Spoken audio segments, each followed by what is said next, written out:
کارەکانی لیژنەی نەزاهەی پەرلەمانی کوردستان بە هەڕەوشێنەکانی گرتنەبەری بەرەنگاربوونەوەی پرسی گەندەڵی لە هەرێمی کوردستان بە تایبەت ئەو کارانەی کە بە پێی یاسا و ڕێنمای یاساییەکان لەلایەن پەرلەمانی کوردستان و لیژنەی پەیوەندیدار کە لیژنەی نەزاهەیە یاخود دەستپاکیە دەتوانرێت بۆ بەرەنگاربوونەوەی پرسی گەندەڵی لە هەرێمی کوردستان بگیرێتە بەر. ئەمە گفتوگۆی لەسەر دەکەین لە تەوەری یەکەمی بەرنامەی بەیانی باش کوردستان. بەڕێز خەڵەف ئەحمەد شاتوانی ئەندامی لیژنەی دەستەی لیژنەی نەزاهە لە پەرلەمانی کوردستان میوانمانە کاک خەڵەف بەخێر بێت بەیانی باش. باشتر بەخێر بێت سپاس دەکەین. سەرەتا با بۆ دەست پێبووین کارەکانی لیژنەی نەزاهە چی دەگرێتەوە بگشتی؟ بەڵێ سەرجەم ئەو پرۆسانەی کە لە هەر دام و دەستگایەکی هەر وڵاتێک بەڕێوە ئەچێت بەعام لیژنەی نەزاهە ئەو بێگومان لە هەموو دام و دەستگایەکی ئیداری و دارایی کە کار ئەکرێ گەندەڵی دروست ئەبێ لە حاڵەتی دروستبوونی گەندەڵی ئەو لیژنانی کە لە پەرلەمان و ئەو دەستانی کە لە ناو دەسەڵاتی جێبەجێکردن دروست ئەبێ بۆ لێپرسینەوەیە لەو گەندەڵیانەی کە هەیە و بۆ لێکۆڵینەوەیە و دواتر ڕوبەڕووکردنەوەی ئەو کەیسانەیە بۆ دادگاکان و لەوێ دادگا بڕیاری خۆی بدا. لە هەرێمی کوردستانیش لیژنەی نەزاهە کە لە پەرلەمانی کوردستان هەیە هەڵبەتە بە پێی یاسا کارەکانی خۆی ئەنجامەدا جگەلەوەی کە پەیڕەوی ناوخۆی پەرلەمانی کوردستانی لەبەردەستە یاسایەکی تریشمان دەرکردووە لە خولی پێشوو ئێمە لەم خولەی خۆمان هەندێک تعدیلیان پێویست بوومان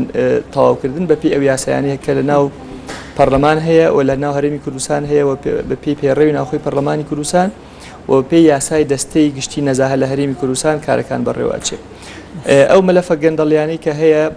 لە هەرێمی کوردستان لە 92 کە حکوومەت و پەرلەمان تەشکیل بۆ تاکو ئێستا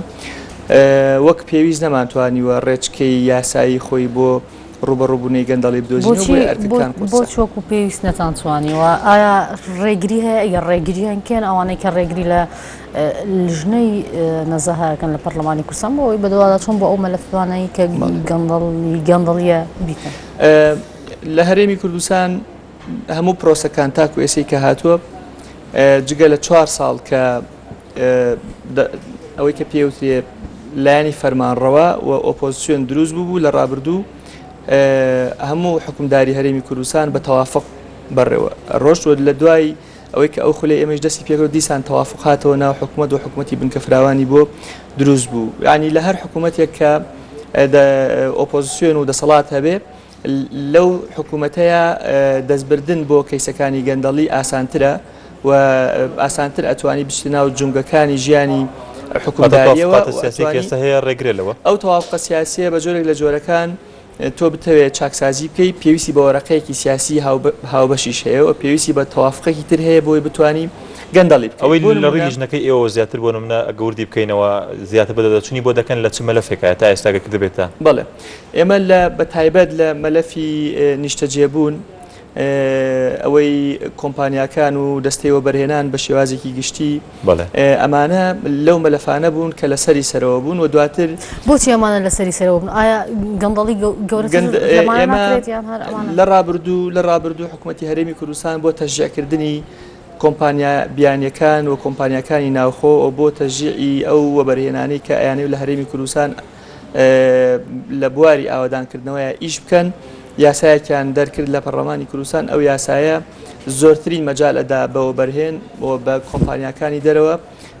هەڵبەت ئەمە لە دڵسۆزی ئەم یاسایە دەرکراوە کاتی خۆی بۆ ئەوەی پرۆسەی ئاوادانکردنەوەی هەرێمی کوردستان کە ئێمە لە قۆناغێکی ئینتیقالیا بووین لە ڕابردوو بەباشی بەڕێوە بچێوە خێراییەک بەخۆیەوە ببینێ. بەڵام ئەم نیەتە باشەی مشەڕع لەلایەن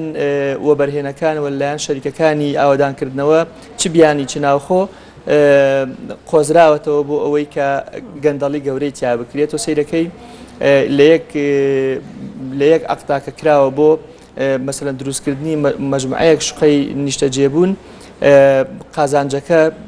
یەک تۆز لە مایەی مەسروفەکە کەمتر بووە. ینی قازانجەکە وەندە زۆر بووە و وای کردووە ئەم یاسایە یەک پرۆژەکە وەرگیراوە 4 جار بۆ 5 جار فرۆشراوە هەر فرۆشتنەوەیەکیش قازانجێکی زۆر کراوە. بۆ نمونە من کۆمپانیاکەم هەبووە پرۆژەیەکم وەرگرتۆ فرۆشتومە بە تۆ فرۆشتوتە بەو ئەو فرۆشتی بەو هەمومان قازانجمان کردو. مەلەفەکانی تر لە هەرێمی کوردستان بە ئێستایشەوە کە قسەی لەسەر ئەکرێ و ئێمە محاولاتی جدیمان تیا کردو مەسئلەی شەفافێتی نەوت و کەرتی نەوتیەکە لە هەرێمی کوردستان بە ئێستایشەوە مشکلەی گەورەی بۆ هەرێمی کوردستان و بە پرۆسەی چاکسازی لە هەرێمی کوردستان دروست کردووە لەم مەلەفانەیە ئێمە نەمانتوانی وەکو پێویست موفق بین و نەمانتوانی وەکو پێویست دەوری خۆمان ببینین. ئەمەیان پەیوەندی هەیە بە وەک چۆن لە باسم کرد ئەوانی پێش و پەیوەندی بە ئیتیفاقی سیاسیەوە هەیە ئەمەشیان مەسئلەکە سیاسیە و نیەتی سیاسی لە هەرێمی کوردستان تاکو ئێستا کە ئێمە پرۆژەی چاکسازیمان لە پەرلەمانی کوردستان ئامادەیە لە موچەی پلە تایبەتەکانەوە دەست پێەکەین هەتاکو ئێستا نیەتی چاکسازی لە هەرێمی کوردستان نییە. باش ئێوە چۆن قبولتان کردووە ئێوە لیژنەی دەستەی دەستپاکی یعنی بڵێن لیژنەی دەستپاکین چۆن لەژێر ئەوەوە ئایا ئەم شتانە قبول ئەکرێت ینی سیاست نەک قبولکردن ینی ئەوە نییە ئێمە ڕازی بووبین بۆی کە تەوافقێکی سیاسی هەیە پیان وتبینەوە تەوافقی سیاسی ئێوە بگەڕن لەم بابەتانە ئەومان قبول کردبێ بە هیچ شێوەیە قبولمان نەکردووە چەندین جار ئێمە لەگەڵ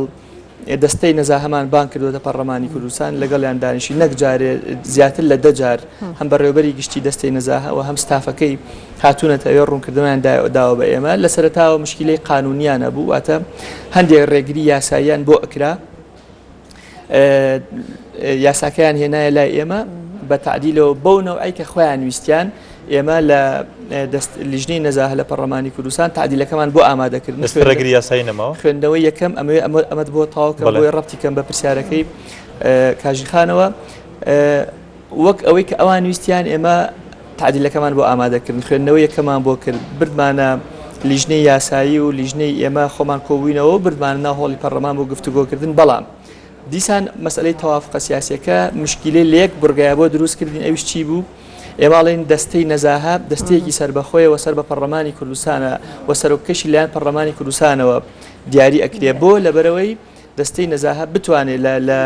لە وەزیرێک بپرسێتەوە ناکرێ وەزیرێک پەرلەمان متمانەی پێبدا بەڵام دەستەی نەزاهە تۆ بتوێت لە وەزیرەکە بپرسێتەوە ئەنجومەنی وەزیران متمانەی پێبدا دواتر ئەو محقق عەدلیانەی کە بۆیان دەستیشان ئەکریان بۆیان تاعین ئەکرێ ئێمە شەڕی ئەوماکە کە خۆیان بتوان ئەوانە تاعین بکەن چکە تۆ محقق عەدلیەک دائنەی لە قەزاکان لە شارە جیاوازەکانی تری هەرێمی کوردستان پێویستە ئەم محقق عەدلیە دەستەی نەزاهە بۆ خۆی دایبنێ چکە ئەو خۆی ئەزانە کارەکانی چۆنە و خۆی بتوانێ ئەگەر پێویستی کە ئاڵوگۆڕی بەسەرکە بەڵام ئەو جەوە سیاسی وای لە ئێمە کرد کە وتیانە بێت دەسەڵاتی دادوەری محقق عەدلیەکانیان بۆ دابنێ و خۆشمان ئەزانین دەسەڵاتی دادوەری چۆن لایەنێکی سیاسی دیاریکراوە ئێستا کاک خەڵەب ئەوەی کە هەیە ئەو مەلەفانی ئێوە بەدەچوونتان بۆ کردووە هیچیان گەشتونەتە ئەنجام تقریبا هەندێک مەلەف هەیە دراون بە دادگا چکە لە لای ئێمە ناتوانین محاسبە بکەین ئێمە لێکۆڵینەوە ئەەکەین و دواتر ئەنجامی لێکۆڵینەوەکان ئەیدەین بە دیوانی ڕقابەی مالی لە هەرێمی کوردستان و ئەگەر پێویست بکە ئەیدەین بە داواکاری گشتی و بە محکەمە ویان ئەو مەلەفانەی کە ئێمە دەستمان ئەکەوێت بە دوایە ئەچین تەحویلی دەستەی نەزاهەی هەرێمی کوردستانی ئەەکەین تاکو ئێستا ئەوەی کە جێگەی طموحە وەک پێویست ئەو مەلەفانە نەچوونەتە پێشەوە ینی جێگەی طموحی ئێمە نییە بۆیە من بەش بە حاڵی خۆمێکێکم لەوانەی کە مەویسم لە لیژنەی نەزاهی پەرلەمانی کوردستان و ئێستا بیردەوە کەمەوە کە دەست لە کار بکێشمەوە لە لیژنەی نەزاهە بچم لە لیژنەیەکی تر ئیش و کارەکانی خۆم ئەنی بێ ئومێدی تۆ لەوەی لیژنەی نەزاهە بتوانێت شتێک بکات بۆ پرسی گەندەڵی لەو وڵاتە بێ ئومێدم لەوە ڕاستە ئێمە هەندێک فشارمان دروست کردووە ئەو فشارانە بووە بە چاوترساندنی هەندێک خەڵکی تر کە نەتوانێت دەست بۆ گەندەڵی ببا بەڵام من گەیشتمەوە قەنەعاتی من ئەتوانم وەک پەرلەمانتارێک کە لە لیژنەی نەزاهەیش نەبم ئەتوانم ئەو فشارە دروست بکەم ئەتوانم ئەو زەختانە دروست بکەم کە ئەندامێک نەو لیژنەکەدا هیچ ڕۆڵێکتان نابێت کە لیژنەکەتان ڕۆڵی نەبێت ئەگەر لیژنەکە ڕۆڵی نەبێ بەڵێ بەس لەوە کرد کە تۆ دەڵێ ینی مەویست بووی بێ ئومێد بووی لەوەی کە ئێستانی ئێوە ڕۆڵتان وەکو ئەندامێک ناو لیژنەکەدا چییە بەڵێ قسەکەم لەسەر ئەوەیە ئێمە ئەو ماوەیەکی زۆریشە لەبەرەوەی سەرۆکی لیژنە کارەکانی خۆی هەڵپەساردووە هەرچەند لە پەیڕێی و ناوخۆی پەرلەمانی کوردستان هەڵپەساردن نییە بەڵام ئەو بە جۆرێک لە جۆرەکان کەەوە ئازادە برای بەڕێز مامۆستا عومەر کۆچەر ئەو سەرۆکی لیژنەی نەزاهەیە لە پەرلەمانی کوردستان کارەکانی هەڵپەساردووە بۆیە ئێستا لەو کاتی ئەو چۆتە دەرەوە کۆبنەوەکانی لیژنەی نەزاهەیش ناکرێت تاکو ئێستا ینی کۆبنەوەکانیشمان ڕاست هەر ئاوا ناکرێن تا بەپی پەیڕەوی ناوخۆ بێ سەرۆکی لیژنە مەسەلەن ئامادەکاری بۆ کۆبنەوە بکات و سەرپەرشتی کۆبنەوە بکات تاکو ئێستا ئەو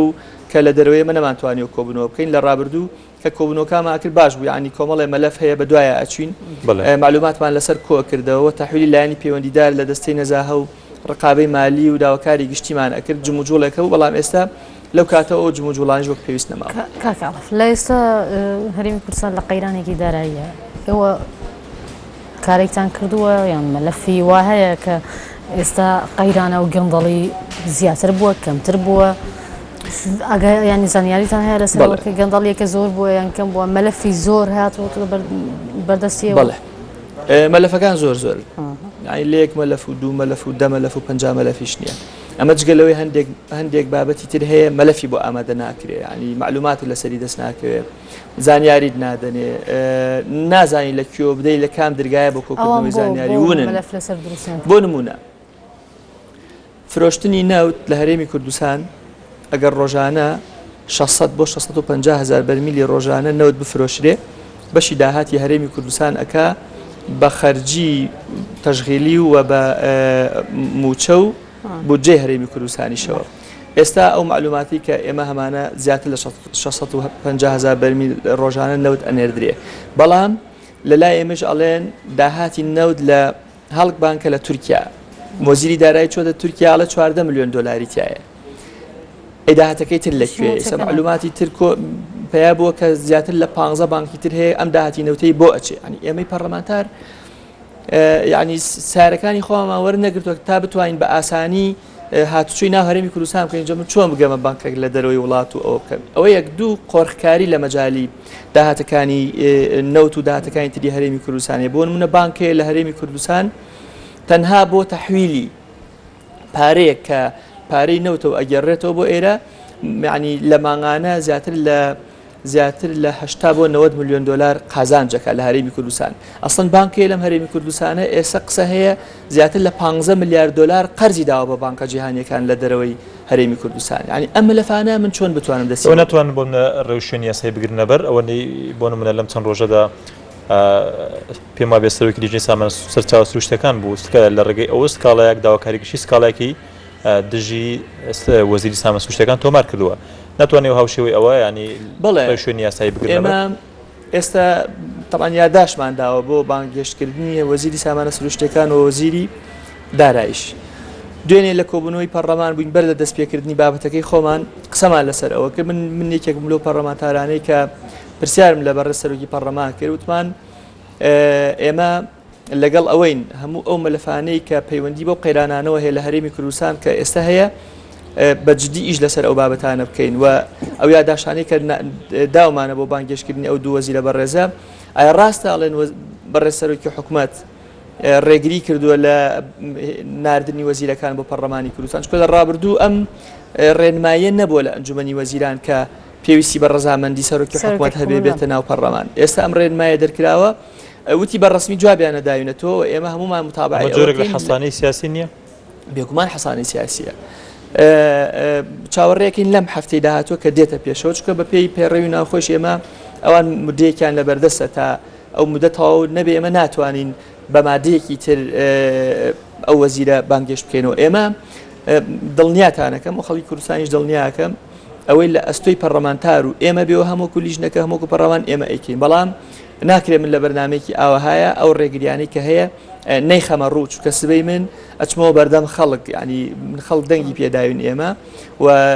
بسوێن با خواردەوە کە ڕازگۆ بین لەگەڵ خەڵک ناکرێت ڕێگریەکان نەخینە ڕوو کە ڕێگریەکانمان خسەر ڕوو ئەو کاتە خەڵک ئەزانێت سەبەب چییە بۆ کە ئێمە نەمانتوانیەوە سەرکەوتوو بین ئەمە بۆ ئەوە نا ئێمە کە من تاو بێ ئومێدم لەوەی کە چاکسازی بە هیچ شێوێ لە هەرێمی کوردستان ناکرێت بەڵام ئەمە ڕاستیەکە من لەو لیژنەی نەزا هەیە تاکو ئێستا ئومێدم نییە کە ئەو بکەین چکە ئێمە لە ناو تۆ لیژنەکە مێنیتەوە گەر بۆ جۆرە هەر بێ ئومێد بی بەم جۆرە کاروباری لیژنەکە بەڕێوە بچێ من نامێنمەوە لە لیژنەی نەزاهە ئێستا چاوەڕێ ئەوەم بگەمە یەقین و نامێت زۆریش کات بکوژم یعنی لە ماوەیەکی دیاریکراوی کورتە بڕیاری خۆمەدەم چکە ئێمە لە ناو پەرلەمانی شەر کێشیان بۆ دەست لە لیژنەکە کێشتەوەەوە گەر بێگومان لە ناو پەرلەمانیش کێشیان بۆ دروست کردوین ئەنی ئێمەیەکێکی لەو لیژنانەی کە بە ئێستایشی لەگەڵا بێ هۆڵێکمان نییە ئیشوکارەکانی خۆمانی تیا بەڕێ بکەین ینی دنیای ڕۆتینات تەنان بۆ لیژنەکەیش دروستەکە کە من بە قەناعەتی خۆم ئەوەی ژێکێکە لە ئەو یاریکردنە بە لیژنەی نەزاهە لە ناو تەنها لیژنەی نەزاهەیە کە هۆڵێکی نییە لەناو پەرلەمانەکەوە بێگومان هەندێک ئاڵوگۆڕیان کرد لە ناو هۆڵەکان تێمە تاقە لیژنە بووین کە هۆڵەکەی ئێمە پێشەویان بەر یەکێکە لە لیژنە گرنگەکان لە هەموو کات زیاتر ئێستا هەرێمی کوردستان پێویستی بە لیژنەی نەزاهە هەیە و ئێمە وەکو لیژنەکەی جویستمان ینی مووقیفێک وەربگرین لەسەر ئەوە هەمومان بایکۆتی کۆبنەوەکان بکەین و گەزەختێ لەسەر سەرۆکایەت سپاس دەکەین ئەگە دواوتت کاک خەڵەف وتێکت ما بێبیڵێ سپاس دەکەین. ئێمە وەکو پەرلەمانتار پرۆژەمان ئامادەیە بۆ کەمکردنەوەی موچەی پلە تایبەتەکان و پلە باڵاکان و لە خۆشمانەوە دەستمان پێکردووە هەر ئەو وعدانەیە کە بە خەڵکی کوردستانماندا بوو. ئێمە هیوادارین چاکسازی ڕێشەیی لە هەرێمی کوردستان دەست پێ بکات چونکە ئەوەی کە ئێمە کردومانە مقدارێکی کەم پارە ئەگەڕێتەوە بۆ خەزێنەی حکوومەت و ئەمە هیچ سوودێکی نابێ بۆ بەرزکردنەوەی موچەی پلە نزمەکان و بۆ موچەی پێشمەرگە ئەوانە بەڵام چاکسازی ڕێشەیی لە هەرێمی کوردستان پێویستە دەست پێ بکە و ئەگەر چاکسازی ڕێشەیی لە هەرێمی کوردستان دەست پێ نەکە لەسەری هەڕەمەکەوە گەندەڵی ئەم ئەزمونە گەورەی ئێمە ئەم هەیکەلە سیاسی ئێمە کە سیاسی ئیداری و دارایی کە ئێمە دروستمان کردووە بە خوێن لەسەری هەرەمەکەەوە دەست پێکە هەر هەمووی دا ئەڕوخێ هەر هەمووی کۆتایی پێدە چونکە ئیمپراتۆرەتی عوسمانی لەو پەڕی قووەتیا بوو ئیمپراتۆرەتە گەورەکانی دنیا ناتوانانی بیڕوخێن گەندەڵی ڕوخاندی ئەم حکوومەتەی ئێمە لە هەرەسێنان و لە ڕوخاندن نزیک بووەتەوە بەهۆی گەندەڵی وەگەر چارەسەر سپاس خەڵک بەخێر بیت بۆ بەرنامەکە جارێکی دیکە سپاس دەکەین خەڵە بەحمەد شاتوانی ئەندامی